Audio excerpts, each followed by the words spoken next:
Father, Son, Holy Spirit. Sorry, I'm kind of tired. I was just reading my books on like the topic of guns or whatever. Like these, this one, this one,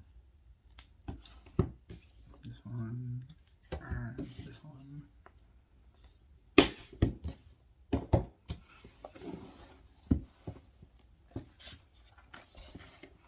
Just thoughts on the anti-gun position. Like, first of all,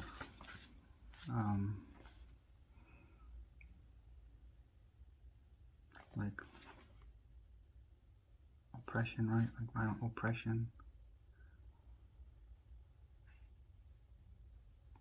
or taxation without representation, right? That can be considered oppression, right? What about gun control laws? Probably is oppression in some form, because none of the gun control laws, right? Like, then their laws make no sense. Like, it's like they deliberately target gun rights people. This one's just a primer. This book is called The Second Amendment Primer, a citizen's guidebook to the history, sources, and authorities for the constitutional guarantee of the right to bear and keep and bear arms by Les Adams. It's very informative. But yeah, this book, I mainly refer to this one, The Conservative Guide to Winning Every Gun Control Argument by Max McGuire. Like, I found that very helpful. It goes over basically all the topics, basically.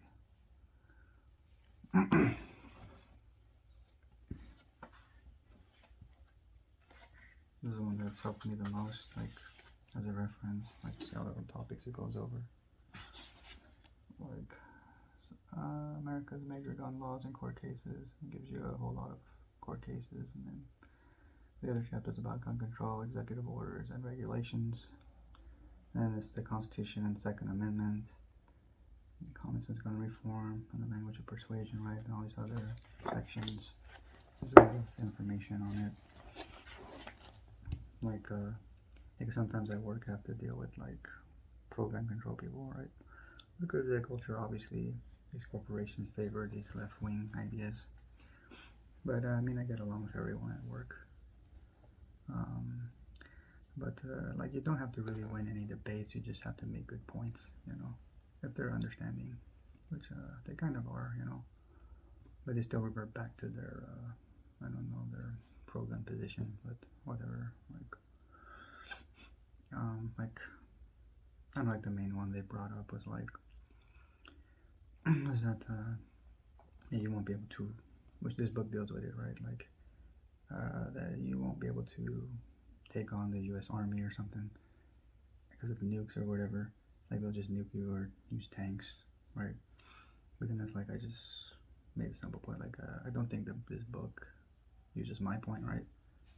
But basically all I said was that you technically, like, it's like chess, or like, I think the Alamo, where, you know, they basically, by a surprise attack, captured Santa Ana, right, which technically won them the war. And so you don't have to take on an entire army to win the war. You just have to take out or capture the main leaders, right, or the main leader or something like that.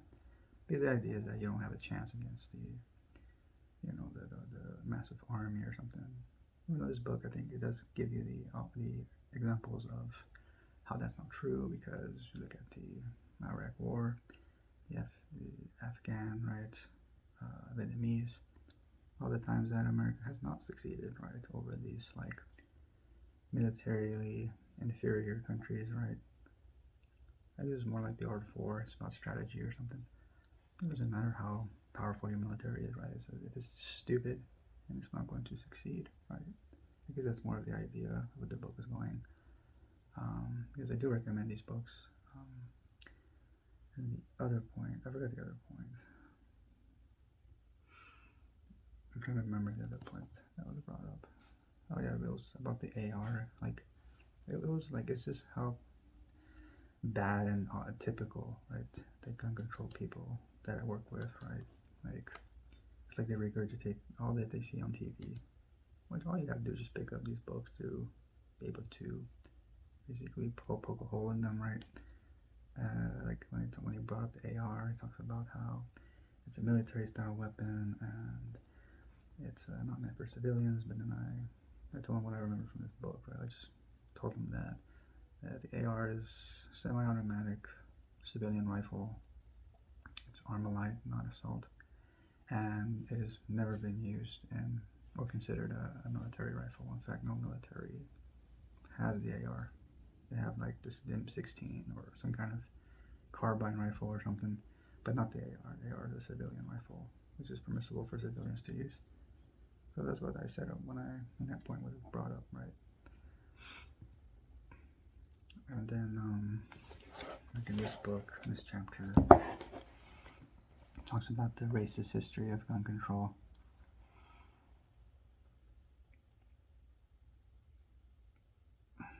This is like almost every carry and firearm possession ban in this country can trace its lineage back to legislation is specifically designed to disarm African Americans. The executive ban on the so-called Saturday Night Special handguns, which was discussed in an earlier chapter, can be traced back to a law passed in 1870 in Tennessee called the, quote, Act to Preserve the Peace and Prevent Homicide, end quote. The statute banned the sale of all pistols except for the expensive, quote, Army and Navy model handgun, end quote, models that were too expensive for freed slaves to afford. The legislation claimed that other models were too dangerous for citizens to own, calling those models of handguns, quote, suicide specials, end quote. But the bill's racist intent was obvious. This is another way that that gun control advocates revamped race-based gun control. Race-based gun control without explicitly targeting specific races was by banning guns in public housing projects. The most notable example of this came in Chicago, Illinois, when the Chicago Housing Authority, CHA, working with the Chicago Police Department, enacted, quote, Operation Clean Sweep, end quote. This policy banned the possession of firearms on CHA property. Other public housing projects around the country followed suit. It then talks about in Virginia, public housing tenants sued the Richmond Housing Authority, challenging the constitutionality of the gun ban or whatever. And like over here, it just says like, today gun control advocates will deny that there is any racial component to their policy proposals. If anything, they will claim that, quote, white males, end quote, pose the biggest risk to the country since so many school shootings are committed by white students. But if you study the history of their proposals, each and every one of them has racist and classist origins. Like this is on this section and this little section over here. And it goes over the Jim Crow laws and all that. It goes over this little section called "You're Too Black to Own a Gun," right? It just goes over the racist history, right? Origins of their arguments. Which doesn't surprise me because gun control people, anti-gun people, anti-gun violence people, that's not all they have in common with racist oppressors of the past, right? Like the Nazis or the Confederates, right? They also have the hateful oppression in common. Yeah, they also have the racial oppression in common.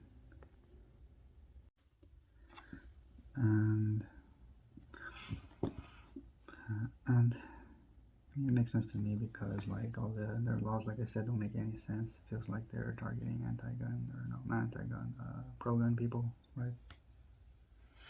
Because basically it shows that the history of gun control proves that gun control is not a good faith position, right? It should not be assumed that it's a good faith position because of the origins of these arguments or something like that. Like it reflects the consciousness of a hateful racist people. And yet that's what the gun controllers depend upon, which just shows that it is not really about keeping people safe. It's about just using gun control to control a people that you hate, right? Is one way that it's used, as this book shows, as all the other books shows.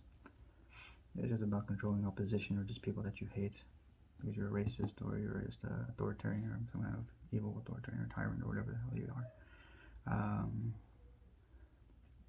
So that's what I'm saying. But being anti-gun violence is unrealistic. Like, it's a retarded position, like anti-gun culture, because it's dangerous to be disarmed.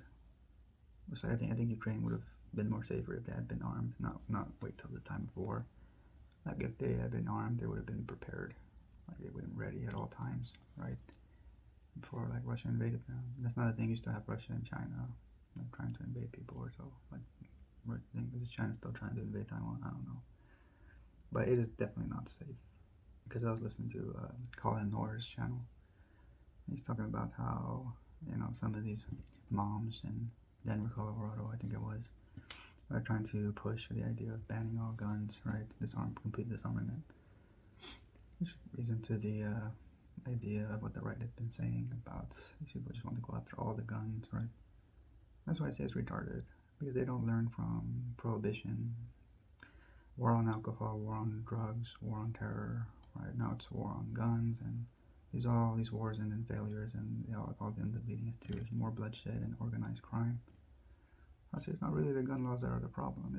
It's really the law enforcers and prosecutors who don't do their job, right? Like irresponsible government, basically. That's what I've learned from these books. And then as far as gun violence, I mean, when the reason why you can't really be anti-gun violence is because, like, generally speaking, I mean, it makes sense to me why, like, the anti-gun people, like, they want to be against all forms of just be against all forms of gun violence, right? And so it's like people who use guns to defend themselves, which happens on a daily basis, right? They contribute to gun violence, which is what the anti-gun people hate, right? And then when like that thing that happened in Allen, Texas, right, where that policeman gunned down that mass killer, right? I applauded it because that is a good gun violence that you want to see, where the guns protect people's lives, right? So I was like, thank God for the gun, because it gunned down a crazy mass killer, right? Which is, to me, the more, like, a gun is a more practical, straightforward solution to not only discouraging mass shootings, but potentially preventing them, but mainly stopping them while they're happening. That is usually a more effective way of doing that, not depending on just strictly on law enforcement and gun laws. Law enforcement without guns is like, it's not very, I don't know, it's like, imagine if he had a pepper spray, right? Like, he would have probably taken out, and God forbid that guy still had more ammo, right, or something. But at the end of the day, there's like, pro-gun is more to do with natural rights, like without the right to defend against a violent oppressor. You are just a vulnerable people, because a disarmed people is a vulnerable people.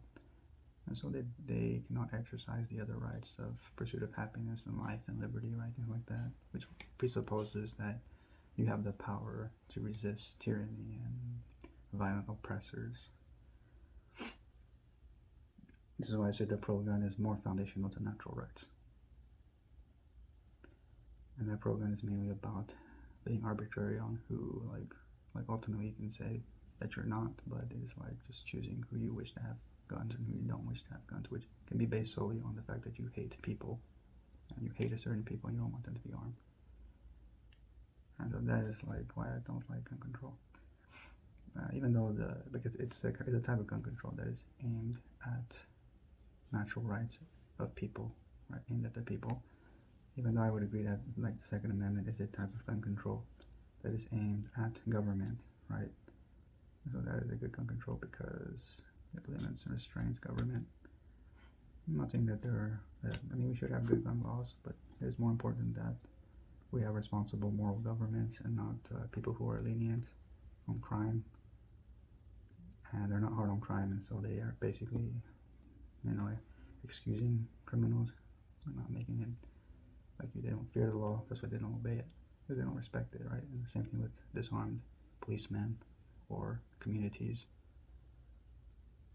And then that's why I say you can't really be anti-gun violence. And then as far as like assault weapons, right? like they fixate on the gun, but it's not a gun. It's like when it comes to assault weapon, you can classify a human being as an assault weapon, as they can be weaponized, like how they train to use their mind and their body, right? How they use it. And so that's why I'm saying that they can learn close quarter combat. They can be trained on how to use guns, and so that's why I say that a person becomes weaponized, like even like groomed, right? And so that's why I said that the ultimate assault weapon is a human being. They are the ones that decide whether these things that they learn and the objects they use, whether it be a van, right, a vehicle, or an AR or a gun, right? It's not those things, those tools that are evil. It's that part's up to the individual. This is why I said that I don't really get lost in the anti-gun position, because I know it's ridiculous. It's like blaming alcohol, and but at the end of the day, it's like I understand that it's intoxication, right? But blaming the object, especially like the gun, I don't think like it makes any sense, because it's like I don't think it makes much sense, because like I told you, the ultimate assault weapon is a human being. A human being is the one who decides to shoot up a skull and to take life and things like that. And how the AR-15 is not really meant for manslaughter and stuff like that, because the police have them and civilians have them, and they can be used to protect and serve. And so it just depends on how you use it, right? Especially the anti-gun position is ridiculous. I mean, certainly your enemies are not anti-gun. As I say, you're always going to have that threat who don't believe in what you believe, right? But I don't know. Those are just some thoughts that I had about all of that stuff. And I guess I'll just read later, because I wanted to read from his other book on the establishment of religion, right? I guess I'll just save it for later. I'm pretty tired right now, but anyway, I just wanted to give my thoughts on that. So if you like my videos, please like and subscribe. Thank you, and God bless.